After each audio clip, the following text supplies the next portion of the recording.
اللہ وبرکاتہ۔ عزیز طلباء اکرام، میرا نام سلمان محمود ہے اور میں اسلامی تعلیم کا لیکچرر ہوں، اور ہم اس وقت جو ہے وہ تفصیلی سوالات جو کہ آپ کے پرچہ سوال کے حصہ جیم یا سیکشن سی کے اندر آتے ہیں، ان کے درست جوابات کی طرف ہم جاتے ہیں اور ویڈیوز اس کے لیے تیار کرتے ہیں تاکہ آپ اچھے طریقے سے اس سوال کے جواب کو تیار کر کے پورے نمبر یعنی کہ 10 نمبر اس سوال کے جواب میں حاصل کر سکیں۔ تو آج کا جو سوال ہے وہ بہت ہی زیادہ اہمیت کا حامل ہے۔ وہ سوال ہے اساتذہ کے حقوق تحریر کریں، یعنی قرآن و حدیث کی روشنی میں یا شریعت کی روشنی میں، احادیث کی روشنی میں اساتذہ اکرام کے حقوق کو تحریر کریں۔ تو اس سوال کے درست جواب کی طرف ہم جب جاتے ہیں تو سب سے پہلے ہم اساتذہ کے حقوق کے حوالے سے بات کرتے ہیں۔ مین ہیڈنگ ہماری ہوگی اساتذہ کے حقوق کے حوالے سے۔ اس میں پھر ہم جو باتیں بتائیں گے وہ یہاں آپ کے سامنے اسکرین پر شو ہو رہی ہیں۔ اس میں سے چند ایک اہم ترین بات میں آپ کی گوش گزار کر دوں کہ شریعت کے مطابق استاد کا مقام اور رتبہ بہت بلند ہے اور وہ ایک مقدس پیشے کے ساتھ وابستہ ہے۔ یہ ایک ایسا پیشہ ہے جس کی طرف اللہ تعالیٰ نے اپنی نسبت خود فرمائی تھی، اور نبی کریم صلی اللہ علیہ وسلم نے بھی فرمایا تھا کہ میں معلم بنا کر بھیجا گیا ہوں۔ والدین اگر اس دنیا میں انسان کے آنے کا سبب بنتے ہیں تو اساتذہ اپنے شاگردوں کی روحانی تربیت کرنے کے بعد ان کو بلند مقام پر پہنچانے کا سبب بنتے ہیں۔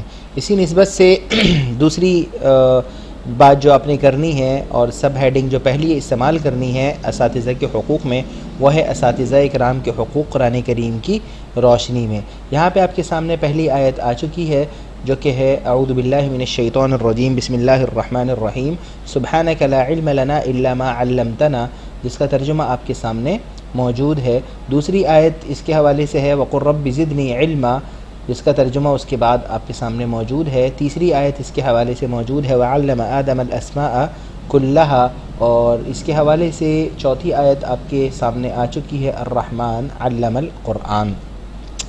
قرآن مجید میں تعلیم اور معلم یعنی اساتذہ اکرام کا ذکر اس انداز میں کیا گیا ہے۔ اب ہم آتے ہیں اساتذہ اکرام کے حقوق حدیث شریف کی روشنی میں کیسے بیان کیے گئے ہیں۔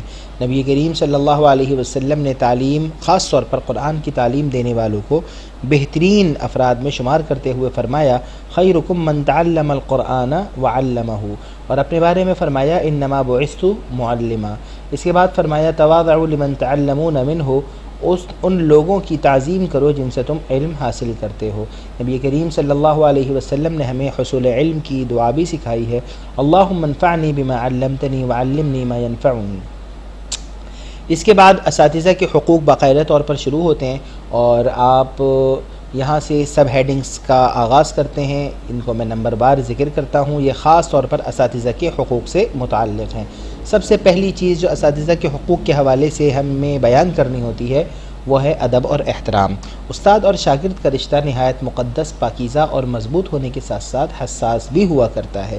چنانچہ اسی نسبت سے شاگردوں کو چاہیے کہ وہ اپنے اساتذہ کا ادب اور احترام کریں، کیونکہ ادب اور احترام سے محروم شاگرد علم کبھی بھی حاصل نہیں کر سکتا۔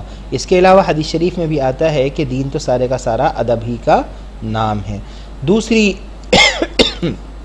ہیڈنگ جو آپ نے لگانی ہوتی ہے اساتذہ کے حقوق میں اور شاگردوں کی ذمہ داری بنتی ہے وہ ہے اطاعت اور خدمت گزاری۔ طالب علم کا فرض ہے کہ استاد کی ہر موقع پر اطاعت اور فرما برداری کرے، کسی بھی موقع پر اس کی نافرمانی نہ کرے۔ حضرت علی کرم اللہ وجہہ کا ارشاد گرامی ہے کہ جس سے میں نے ایک حرف بھی سیکھا میں اس کا غلام ہوں۔ استاد کی خدمت اور اطاعت اور خدمت گزاری شرف اور سعادت کا ذریعہ ہے اور طلباء کے لیے باعث فخر ہوا کرتا ہے۔ اساتذہ کا تیسرا حق اور شاگردوں کی تیسری ذمہ داری جو ہے وہ خلوص اور ہمدردی ہے۔ اساتذہ کا حق ہوتا ہے کہ اس کے شاگرد اس کے ساتھ عقیدت، خلوص اور ہمدردی کا اظہار کریں اور عزت سے اس کے ساتھ پیش آئیں۔ نبی کریم صلی اللہ علیہ وسلم کا ارشاد گرامی ہے کہ آدمی کے 3 باپ ہوتے ہیں، ایک وہ جس کے نطفے سے پیدا ہوا یعنی حقیقی باپ، دوسرا سسر کہ جس نے اپنی بیٹی نکاح میں دی، اور تیسرا استاد جس نے اس کو دین سکھایا۔ عزیز طلباء اکرام، اساتذہ کا چوتھا حق اور شاگردوں کی چوتھی ذمہ داری ہے کہ وہ توجہ اور دلچسپی کے ساتھ اساتذہ کی بیان کی گئی باتوں کو سنیں، کیونکہ یہ توجہ اور دلچسپی حصول علم میں معاون ہوتی ہے، اور اساتذہ جو بھی بات کرتے ہیں وہ اپنے تجربے اور علم کی روشنی میں کرتے ہیں، اور اسی وجہ سے طلباء اور شاگردوں کے علم میں اضافہ ہوتا ہے، جیسے کہ قرآن مجید میں اللہ تعالیٰ نے خود یہ دعا ارشاد فرمائی ہے جو کہ حصول علم کے حوالے سے ہے، رب زدنی علما، اے میرے پروردگار میرے علم میں اضافہ فرما۔ اس کے بعد آپ کے سامنے اساتذہ کا 5واں حق اور شاگردوں کی 5ویں ذمہ داری آ جاتی ہے، جو کہ عاجزی اور انکساری ہے۔ استاد کی مثال باپ جیسی ہوتی ہے۔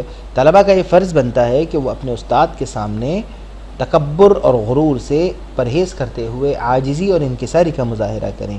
امام غزالی رحمہ اللہ کا فرمان ہے کہ شاگرد تو استاد کے سامنے مردہ زمین کی طرح ہونا چاہیے، جس پر بارش پڑتی ہے تو وہ سرسبز و شاداب ہو جاتی ہے۔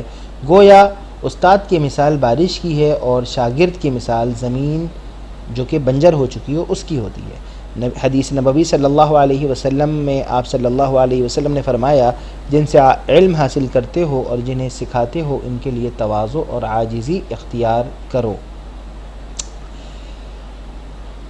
اساتذہ کا 6واں حق اور طلباء کی 6ٹھی ذمہ داری ہے کہ خوب محنت سے اپنے اساتذہ سے حاصل کردہ علم کے اندر محنت کریں اور اس خوب دل لگا کر اس علم کو حاصل کرنے کی کوشش کریں، تاکہ اساتذہ کی محنت ضائع نہ جائے اور طلباء اس سے بخوبی فائدہ حاصل کر سکیں۔ اس کا ایک فائدہ یہ بھی ہوتا ہے کہ اساتذہ جب دیکھتے ہیں کہ طلباء خوب محنت کر رہے ہیں تو وہ دل سے اپنے طلباء کے لیے دعائیں کیا کرتے ہیں۔ اساتذہ کا 7واں حق اور شاگردوں کی 7ویں ذمہ داری یہ ہے کہ وہ اپنے اساتذہ کرام کے لیے دعائے خیر کرتے چلے جائیں، کیونکہ استاد اپنے شاگرد پر بڑے احسانات ہوتے ہیں، چنانچہ طالب علم کا فرض ہے کہ وہ اپنے محسن استادوں کے لیے ان کی زندگی میں خیر اور وفات کے بعد مغفرت کی دعا کرے۔ نبی کریم صلی اللہ علیہ وسلم کا ارشاد ہے کہ جو شخص تم پر احسان کرے تو اس کا صلہ دو، ورنہ کم از کم اس کے لیے دعائے خیر ضرور کرو۔ عزیز طلبہ اکرام، امید ہے کہ آج کی یہ کلاس آپ کے لیے بہت فائدہ مند ثابت ہوئی ہوگی۔ پسند آئے یا نہیں پسند آئی، دونوں صورتوں میں اپنی رائے کا اظہار کمنٹس کے ذریعے سے کیجیے گا، کمنٹ باکس آن ہے، اور اگر آپ اس چینل پہ پہلی دفعہ آئے ہیں تو ہمارے چینل کو سبسکرائب کیجیے گا، ویڈیو کو لائک کیجیے گا۔ السلام علیکم ورحمۃ اللہ وبرکاتہ۔